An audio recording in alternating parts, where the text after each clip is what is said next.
मुगल आक्रांताओं को लेकर इस वक्त देश में दो धड़े बटे हैं।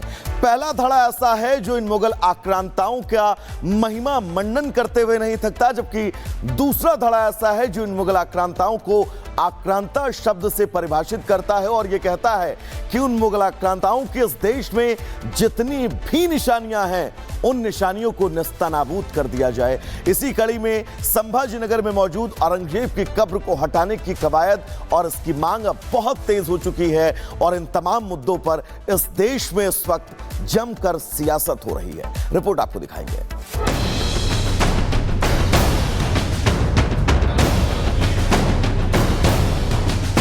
औरंगजेब का महिमा मंडन कर उसे सेकुलर साबित करने की होड़ कांग्रेस पार्टी समेत सियासतदानों में खूब मची रहती है।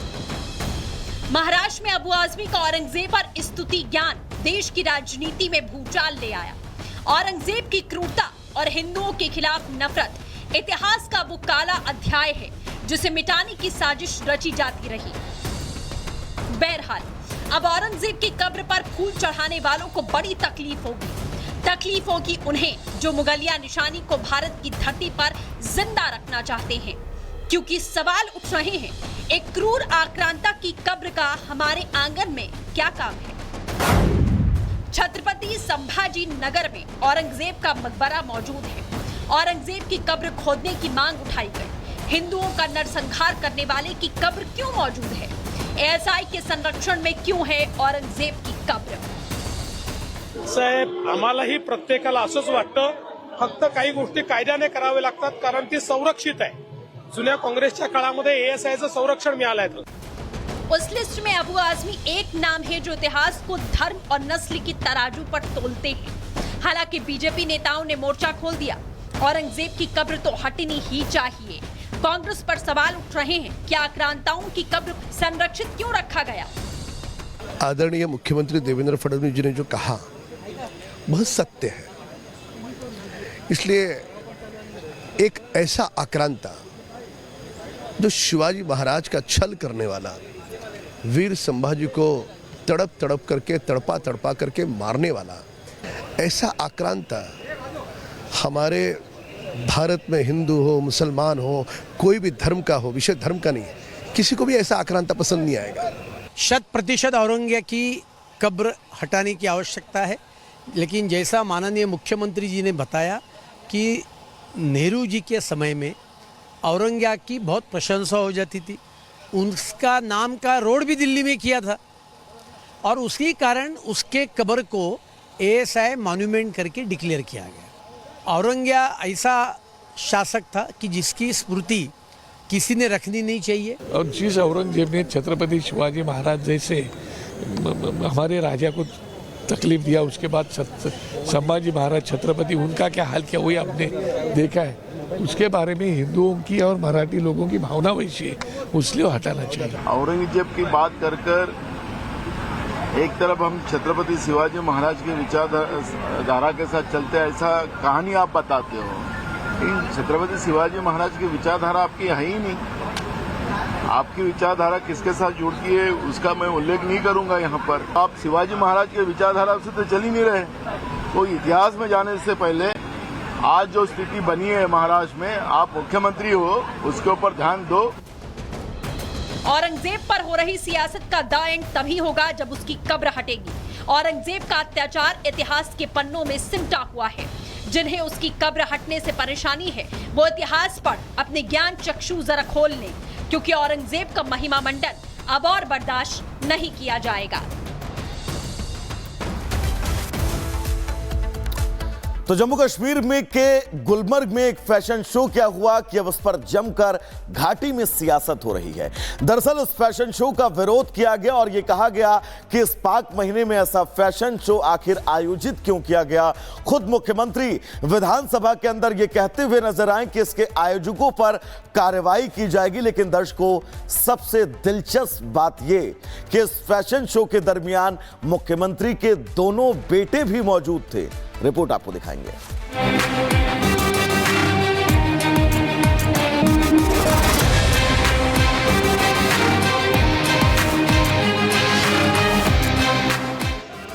जम्मू कश्मीर की सियासत में बड़ा बवाल खड़ा हो गया है।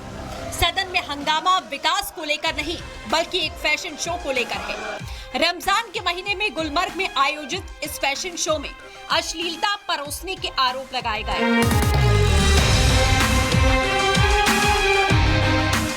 गुलमर्ग की बर्फीले माहौल में फैशन शो होने से धार्मिक भावनाएं आहत हो रही हैं। इस मुद्दे पर जम्मू कश्मीर विधानसभा में तीखी बहस हुई, जिसमें नेशनल कॉन्फ्रेंस यानी मुख्यमंत्री उमर की पार्टी पर विपक्ष ने सवाल खड़े किए। आरोप लग रहे हैं कि जिस होटल में ये कार्यक्रम हुआ उसका मालिकाना अधिकार सीएम उमर परिवार के सदस्यों के पास है। आरोपों पर उमर अब्दुल्ला सफाई देते नजर आए। मैं एक बात यहाँ क्लियर करना चाहता हूँ, हुकूमत की तरफ से इसमें कोई रोल नहीं था। ये प्राइवेट पार्टी थी, उन्होंने प्राइवेट होटल में इसको रखा और प्राइवेटली अपने इनविटेशन कार्ड्स बांटे। हुकूमत से कोई इजाजत नहीं मांगी गई, सरकारी इंफ्रास्ट्रक्चर कोई इस्तेमाल नहीं हुआ और सारे सरकारी अफसर इसमें थे नहीं। उमर कह रहे हैं आयोजकों पर एक्शन लिया जाएगा, मगर हैरानी की बात ये रही कि सीएम उमर के दोनों बेटे इस फैशन शो में मौजूद थे, ऐसा सूत्र बताते हैं। फैशन शो में शामिल हुए थे जहीर और जमीर। नेशनल कॉन्फ्रेंस का कहना है कि उमर का शो से कोई संबंध नहीं है। उमर साहब अब कह रहे हैं वो एफआईआर रजिस्टर करेंगे, तो ही वेरी वेल न्यू कि ये इवेंट हो रहा है। तो उमर साहब ऐसी संस्कृति यहाँ प्रमोट करना चाहते हैं। आप एक मुस्लिम मेजोरिटी के चीफ मिनिस्टर हैं, you need to be more sensible. Omar साहब ने हाउस में भी एक चीजें क्लियर की कि ये एक प्राइवेट शो था, ना तो इसमें कोई सरकार का जो हमारी जो सरकार है, मौजूदा सरकार है, उसका कोई ना तो इसमें रोल है, ना उन्होंने इसकी कोई परमिशन दी थी। उमर अब्दुल्ला ने बहुत बार कहा है कि वो बाहर। भूपेश बघेल से पहले सवाल और उसके बाद जमकर बवाल। जी हां, छत्तीसगढ़ के पूर्व मुख्यमंत्री भूपेश बघेल के घर ईडी की रेड का मामला अब तूड़ पकड़ता जा रहा है। कांग्रेस ने बीजेपी के खिलाफ मोर्चा खोल दिया है। रेड मामले को लेकर कांग्रेस प्रदर्शन करेगी, तो वहीं ईडी ने भूपेश बघेल के बेटे चैतन्य बघेल को समन जारी कर दिया है और पूछताछ के लिए बुलाया है। जबकि जब ईडी की टीम रेड के लिए पहुंची तो भूपेश समर्थकों ने ईडी की टीम पर हमला बोल दिया। रिपोर्ट आपको दिखाएंगे।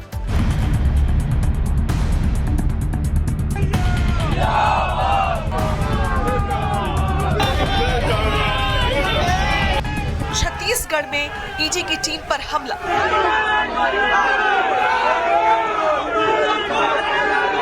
भूपेश बघेल के घर के बाहर निकलते ही समर्थकों ने फेंके ईंट और पत्थर।